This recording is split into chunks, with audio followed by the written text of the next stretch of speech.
batuk pada kucing.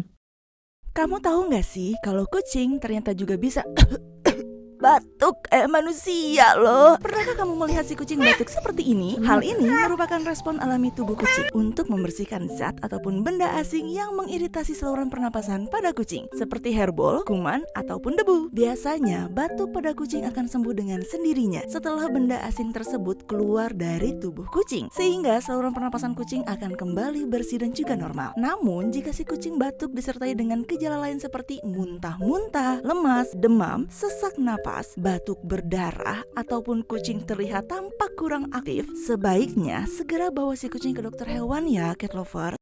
Buat anabulnya yang lagi sakit batuk, di Ciprut Pet Shop tersedia obatnya. Bisa didapatkan langsung ke toko atau lewat online shop.